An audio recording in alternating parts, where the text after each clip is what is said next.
Alors, on continue notre apprentissage, donc review de la game que je viens juste de finir là, avec Alistar.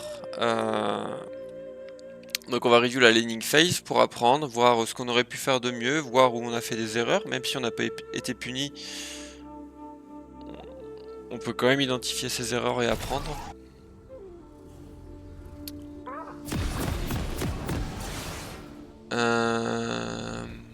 Alors, donc match-up Alistar, donc un level 1 très compliqué. Donc moi je suis Alistar contre une Nami. En fait à chaque fois que je joue à une Nami je pique Alistar. Parce que je trouve ça vraiment trop fort. Parce que level 3 elle peut plus jouer au jeu.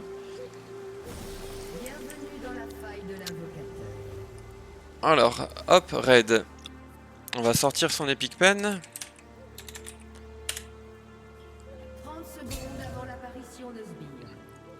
Alors là vous commencez à comprendre. Le concept de la line est très facile. Il faut perdre le moins d'HP possible level 1, 2, 3. Et level 3 on va pouvoir, si on a nos HP, on va pouvoir look pour un all-in.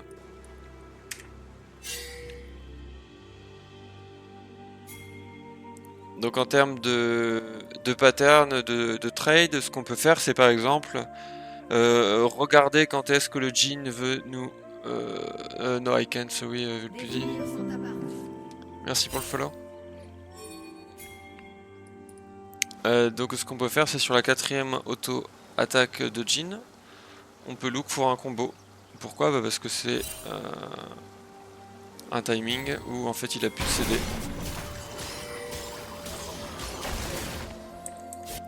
Du coup on va regarder que la lane. Alors là je me positionne là pour éviter le bush, je vois que le Jhin n'y est pas, du coup je vais m'y mettre. Et là en fait ce que j'attends c'est juste qu'elle mette sa ward. Hein. Je veux absolument pas trade, donc là elle met un last hit.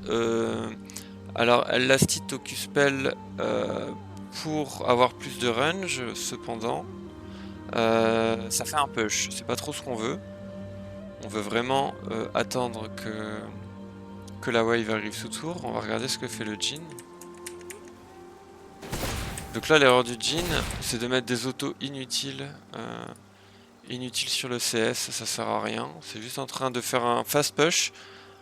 Lui ce qu'il doit faire c'est un slow push, donc il doit juste last hit les mêlées. De toute façon on pourra jamais contest.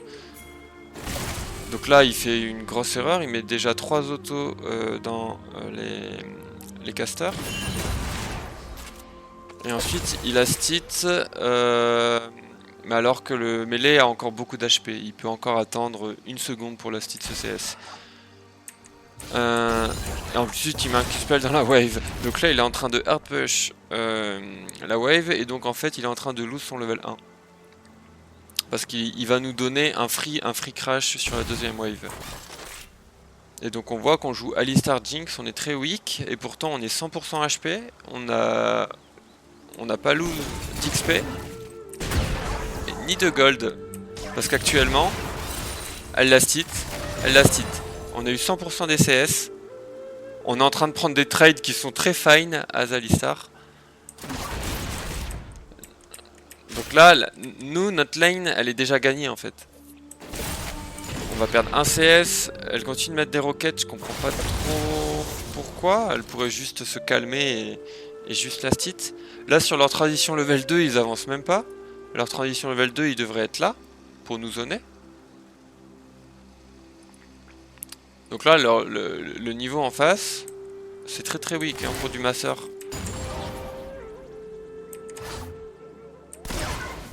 Là, la Jinx, ce qu'elle fait, c'est totalement inutile. Elle est en train de se prendre des auto-attaques free de la Nami into proc Aerie. Alors qu'en fait, elle a juste à venir là et la wave va arriver. For free.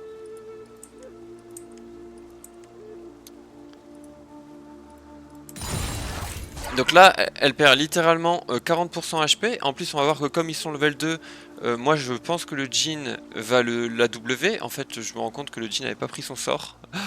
Du coup, moi je vais essayer de tanker le W là. Voilà, je le tank. Mais en fait, du coup, on a pris Jinx midlife, Alistar 40% HP pour un CS. Pour mettre une auto sur un CS qu'on aurait eu en fait.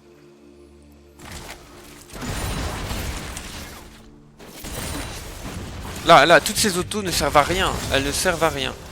Après, si elle peut mettre des autos en étant safe, pourquoi pas? Genre, si elle était à ma place et qu'elle auto le mêlée là, ok, parce qu'elle se lève sur l'auto avec sa Doran. Donc pourquoi pas? Là, à partir de là, tu dois plus te retourner. Là tu trolls. Là.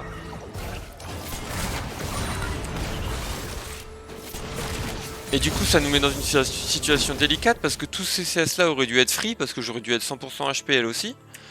Et au final, on va voir que ça va être compliqué d'aller les choper parce que, bon, au final, ça va, il nous l'offre. Alors là, pourquoi je fais un trade? Il y a deux raisons.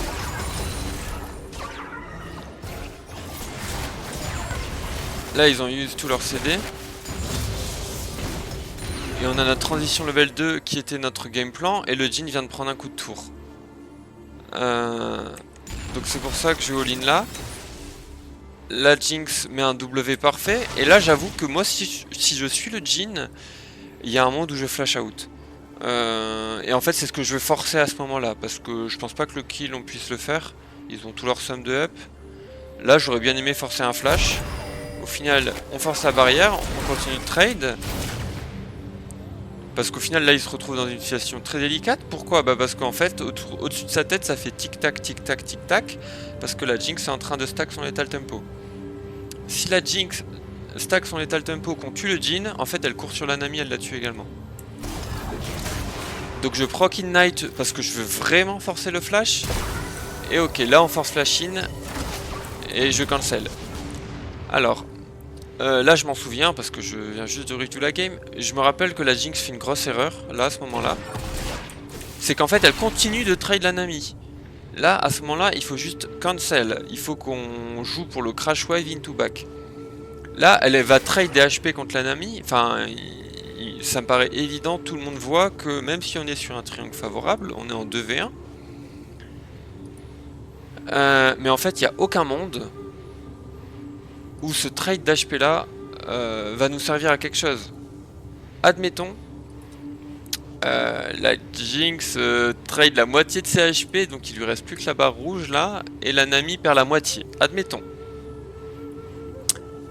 Et ben en fait, qu'est-ce qui se passe? Et ben le trade il est quand même gagnant pour eux, même si on a trade plus d'HP que eux. Parce que le Jhin va pouvoir crash, nous on va être bloqué sans HP sous tour. Et donc ça va être très très problématique.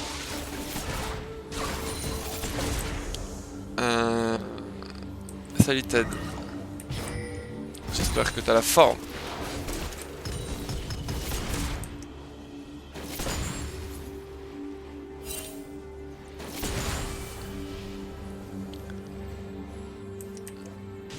Alors là du coup je prends un petit peu d'XP pour mon passage level 3.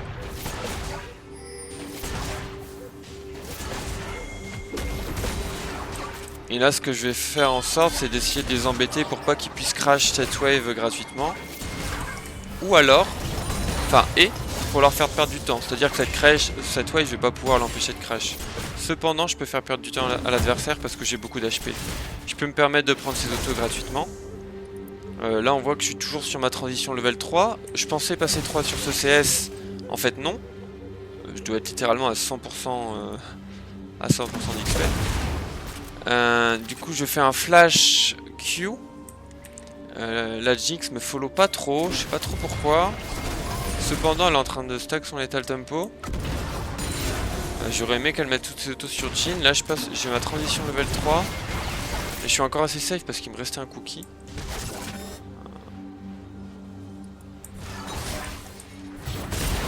Et là en fait on crée une situation très favorable où la Jinx va juste flash in, lethal tempo full stack. Et hop. Donc on peut revoir le move. On peut revoir surtout le point de vue de la Jinx parce que là j'ai bien expliqué le mien. Parce que là j'aime pas trop ce qu'elle fait la Jinx. Là elle met des autos dans... Elle met des autos sur la Nami, sur la wave, sur la Nami. Je sais pas pourquoi elle full all-in pas le Jhin. Elle a ses 2 sommes de up. Genre là elle win le trade. Ok. Bon, finalement, elle le fait, donc c'est fine. Là, pareil, je suis elle. Ok, t'as ta barrière de up. Il y a un monde où je cancel le trade parce que t'as vraiment envie de récupérer la wave.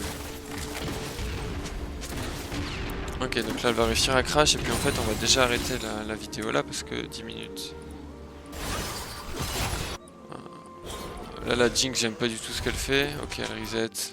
J'aurais préféré qu'elle crash ça plutôt que qu'aller dans la river. Donc voilà, cette early game